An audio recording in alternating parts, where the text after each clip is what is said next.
नमस्ते दोस्तों, मैं अष्ट ज्योति आज की बात में आप सबका स्वागत करती हूँ। आइए आज की बात कर लेते हैं। आज बड़ा ही अच्छा दिन है, शुक्रवार का दिन है। शुक्रवार को माँ लक्ष्मी का दिन होता है, तो उसे धन की प्राप्ति के लिए आप श्रीम कैसे मंत्र जाप करेंगे तो आपको धन धान्य की वृद्धि होगी। मैं वास्तु से पहले चालू करती हूँ, उसके बाद मैं आज की खास बात चैत्र नवरात्र के चौथा दिन के बारे में बताऊंगी और कृष्ण कथा में हम थोड़ा सा ज्ञान ले लेंगे। वास्तु की बात करें तो कल पूजा करने की सही दिशा के बारे में बात कर रही थे। पश्चिम मुख होकर अगर पूजा करते हैं तो धन वैभव ऐश्वर्य मिलता है, और दक्षिणामुख अगर होकर पूजा की जाती है तो सत्कर्म देती है। वायव्य कोण में अगर पूजा शत्रु को विजय दिलाती है, और आग्नेय कोण में पूजा आकर्षण सौंदर्य देती है। नैऋत्य कोण में पूजा दर्शन की कामना पूरी करती है। तो इस तरह से आप अलग अलग दिशा में बैठ के पूजा करने से अलग अलग फल मिलता है, तो आप नोट कर लें।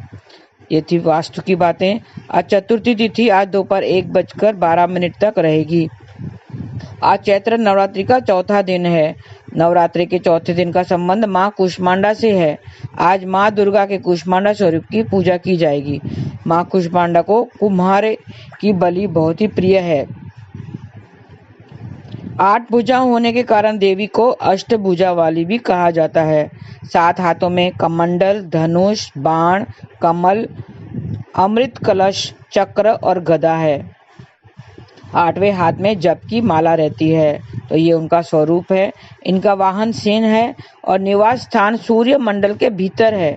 तो माँ कुष्मांडा की उपासना बड़ी फलदायी रहती है। तो आज सूर्य की भी उपासना करें और उनका मंत्र जाप करें। आज माँ कुष्मांडा का भी मंत्र जाप करना है। इस जाप से आपके परिवार में खुशहाली आएगी, यश, बल तथा आयु की बढ़ोतरी होगी। आपका स्वास्थ्य भी अच्छा बना रहेगा। देवी माँ के मंत्र का 108 बार जाप करना चाहिए। तो ऐसे माँ देवी के विद्या प्राप्ति मंत्र का 5 बार जाप करें। बौद्धिक क्षमता में बढ़ोतरी के लिए या देवी सर्वभूतेषु बुद्धि रूपेण संस्थिता नमस्तस्यै नमस्तस्यै नमस्तस्यै नमो नमः। ये आपकी बौद्धिक क्षमता को बढ़ाएगी। और विद्या की प्राप्ति के लिए या देवी सर्वभूतेषु विद्या रूपेण संस्थिता नमस्तस्यै नमस्तस्यै नमस्तस्यै नमो नमः। ऐसा आपको जाप करना है। माँ देवी को मालपुए का भोग लगाना है। आज आपकी इच्छाओं की पूर्ति के लिए मालपुए का भोग लगाएं और मंत्र जाप करें। नवान मंत्र तो मैंने कल आपको बता दिया था। आपको बार बार नवान मंत्र, माता का नवान मंत्र का जाप करना है। ओम ऐं ह्रीं क्लीं चामुंडाय विच्चे, ये ऐसा मंत्र है जो आपको सर्व सिद्धि सुख समृद्धि से नियुक्त करेगी। देवी माँ के मंत्र का 21 बार जाप करें सुख शांति और समृद्धि के लिए। या देवी सर्वभूतेषु शांति रूपेण संस्थिता नमस्तस्यै नमस्तस्यै नमस्तस्यै नमो नमः। ये सुख शांति और समृद्धि के लिए ये मंत्र आपको जाप करना है। और इसके माँ के मंत्र की 6 माला का जाप करने से आपको सुख समृद्धि और शांति मिलेगी। माँ लक्ष्मी के मंत्र का 6 माला का जाप करें। ओम श्रीं ह्रीं क्लीं श्रीं सिद्ध लक्ष्मी नमः। ये सुख शांति और समृद्धि का मंत्र है। ओम श्रीं ह्रीं क्लीं श्रीं सिद्ध लक्ष्मी नमः। ऐसा आपको जाप करना है। शाम को कपूर जला दें और फिर फूल देवी को चढ़ा दें। आज माता को पुष्पांजलि अर्पित करनी है। बेल के पेड़ की जड़ पर मिट्टी, इत्र, पत्थर और शहद, ये चारों सामग्री चढ़ाने हैं। अगले दिन सुबह फिर यही सामग्री चढ़ानी है। एक छोटी टहनी तोड़कर घर लाएं और 108 बार मंत्र जाप करें। टहनी को नवमी के दिन तिजोरी में रखें और मंत्र वही आपको जाप करना है। ओम श्रीं ह्रीं क्लीं श्रीं सिद्ध लक्ष्मी नमः। ऐसा जाप करेंगे तो आपका सुख सौभाग्य बढ़ेगा। और आज रात 2:12 तक सौभाग्य योग भी रहेगा। ये योग सदा मंगलकारी करने वाला है और सौभाग्य को बढ़ाने वाला है। ये भाग्य बढ़ाने वाला और वैवाहिक जीवन को सुखद करने वाला योग है। और आज रात 12:50 तक रोहिणी नक्षत्र भी रहेगा। रोहिणी नक्षत्र चौथा नक्षत्र है और ये शुभ नक्षत्र के श्रेणी में आता है। रोहिणी नक्षत्र के दौरान चंद्रदेव की उपासना करनी चाहिए। चंद्रदेव की उपासना कीजिए, उसका मंत्र जाप कीजिए। ओम श्राम श्रीम श्रौम सह चंद्रमसे नमः। और इसका संबंध जामुन के पेड़ से बताया गया है। तो आज जामुन के पेड़ की उपासना करनी चाहिए और उससे किसी प्रकार की नुकसान नहीं पहुंचाना चाहिए। जामुन के पेड़, फल, लकड़ी, पत्तों को नुकसान नहीं पहुंचाना चाहिए। ऐसा करने से आपको शुभ फलों की प्राप्ति होगी और सौभाग्य बढ़ेगा। ये थी माँ इसकी चैत्र नवरात्रि की बातें। और शुक्ल पक्ष की चतुर्थी पर वैनायकी गणेश चतुर्थी का व्रत का विधान होता है। हर शुक्ल पक्ष की चतुर्थी को वैनायकी गणेश चतुर्थी मनाते हैं, उनका व्रत रखते हैं। आज वैनायकी श्री गणेश चतुर्थी व्रत किया जाएगा।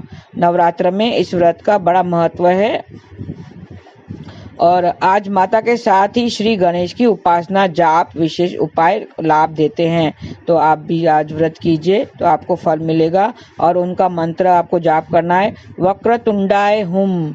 ये छोटा सा मंत्र है जो आपको जाप करने से आपको सुख समृद्धि मिलेगी। वक्रतुंडाय हुम, ऐसा आपको जाप करना है।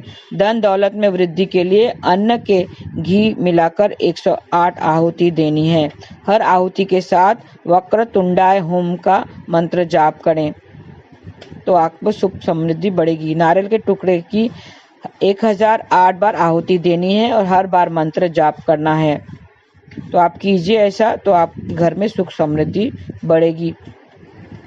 गन्ने का रस, सत्तू, केला, चिवड़ा, तिल, मोदक, नारियल, धान का लावा, इन सब की आपके आहुति देनी है। उससे आर्थिक तंगी आपकी दूर होगी।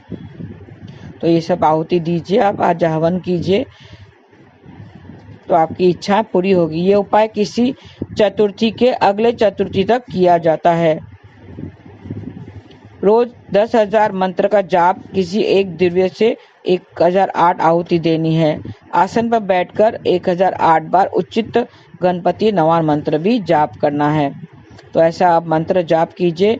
और कुबेर जी निवेद्य के स्वामी बन गए। इस मंत्र के जप से ही कुबेर जी निधियों के स्वामी बन गए थे। तो आप ये मंत्र जाप कीजिए। तो ये छोटे से उपाय हैं। और आपको मंत्र कौन सी माला से जाप करना है, लाल चंदन की माला हो या मूंगा हो, स्फटिक हो, रुद्राक्ष की माला, इन सब से जाप करना है।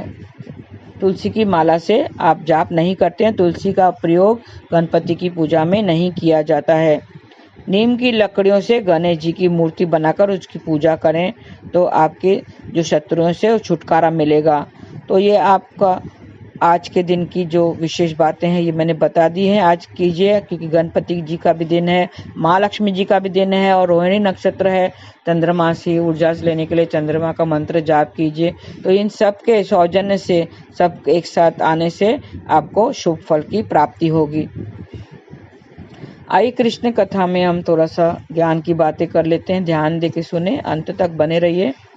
जैसे दुल्हन को सजाने के लिए ब्यूटी पार्लर में भेजा जाता है और उसे वो बहुत ब्यूटी पार्लर जो ब्यूटिशियन है उसे बहुत सुंदर बना देती है, उसका चेहरा एकदम से बदल जाता है। दुल्हन ही होती है जो पूरे इसमें बारात में सुंदर दिखती है, उससे बहुत सुंदर बनाया जाता है। ऐसे ही महात्मा जी, जो महात्मा साधु संत होते हैं, हमें सत्संग में बिठाकर हमारे मन को एकदम सुंदर बना देते हैं। हरि कथा सुनाकर और कीर्तन सुनाकर हमारे मन को बहुत ही सुंदर बना देते हैं, एकदम सुंदर बना देते हैं। और ऐसा मन हमारा श्याम सुंदर को बहुत ही अच्छा लगता है।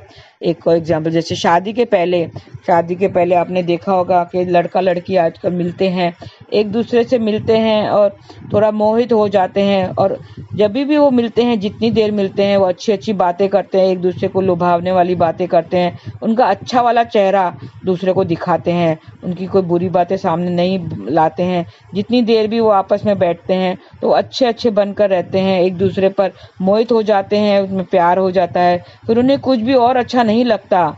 2-4 दिन भी साथ में बीतने पर वो बार बार चाहते हैं कि वो हमें उसके साथ ही समय बिताएं। और दूसरा, उससे दुनिया में कुछ अच्छा नहीं लगता, अपने साथी के साथ में ही रहना ही चाहते हैं और उसी के साथ उसकी बातें सुनना चाहते हैं, उससे बातें सुनाना चाहते हैं। एक दूसरे में इतना खो जाते हैं, प्यार करने लगते हैं कि उन्हें और कोई कुछ अच्छा नहीं लगता है। कितना भी कोई कुछ बोले उनको पसंद नहीं आता है। उनको कितने लोग समझाने की कोशिश करते हैं तो भी उनको समझ में नहीं आता है। सिर्फ उनको अपने साथी के साथ ही रहना है क्योंकि उनका मन उसमें लग गया है। उनका मन अपने साथी में लग चुका है, इसमें अपना सब कुछ उन्होंने उनको सौंप दिया है। एक दिन दूसरे को सब कुछ अपना सौंप दिया है, दुनिया की कोई बातें उसको रुचि नहीं लगती है। इसी तरह हमें भी अपना तन मन धन अपने परमात्मा को सौंप देना चाहिए और उसे ऐसा प्यार करना चाहिए, प्रेम करना चाहिए कि फिर दुनिया की कोई भी बातें हमें पसंद नहीं आएगी, दूसरी सांसारिक बातें हमें फीकी लगने लगेगी। कोई विकारें हैं, चाहे काम क्रोध लोभ मोह अहंकार, हमें छू नहीं सकेगा। हमें ऐसे अपने परमात्मा में मन लगाना चाहिए, मन लगना चाहिए हमें। हमारी मंजिल भी वही है, आपको पता है हमारी मंजिल भी वही है। हमारी जो ये मनुष्य जन्म मिला है वो सिर्फ हमने परमात्मा को पाने के लिए मिला है। हम जो आत्मा है जीव आत्मा कहलाते हैं और जीव आत्मा परमात्मा का ही अंश कहलाती है। तो हमें श्री कृष्ण ने कहा है कि तुम मेरे ही अंश हो और हमें परमात्मा के पास ही जाना है, परमात्मा को ही पाना है। जितनी जल्दी हो सके हमें अपनी मंजिल की तरफ चलना चाहिए और अपनी मंजिल को पाना चाहिए। उसका एकदम आसान तरीका है नाम जाप करना, हरे कृष्ण कृष्ण कृष्ण हरे हरे, हरे राम राम राम हरे हरे। सिर्फ नाम है, ये आज कलयुग चल रहा है, कलयुग केवल नाम आधारा, ऐसा श्री कृष्ण ने बोला है। तो हमें भी सिर्फ नाम जाप करके ही ईश्वर को पाना है, हमारी मंजिल को पाना है। कथा सुनकर हरि कीर्तन कर कर दूसरे को सुनाकर दूसरों का भी भला करना है और हमें अपने मंजिल को पाना है। हमें सिर्फ उसी को ही पाना है, हमारी मंजिल सिर्फ वही है।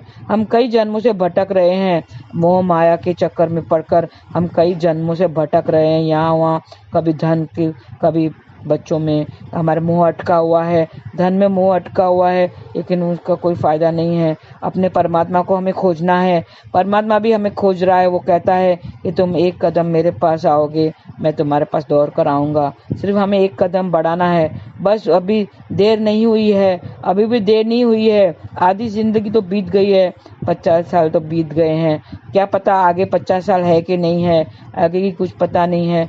अभी भी देर नहीं हुई है, अभी भी हम नाम जाप कर सकते हैं, नाम जाप करके अपनी मंजिल को पा सकते हैं। बस अपने मंजिल की ओर चलना चाहिए, यही हमारी मंजिल है, ये हमें समझ जाना चाहिए। हरे कृष्णा, आपका दिन शुभ रहे। हरे कृष्णा।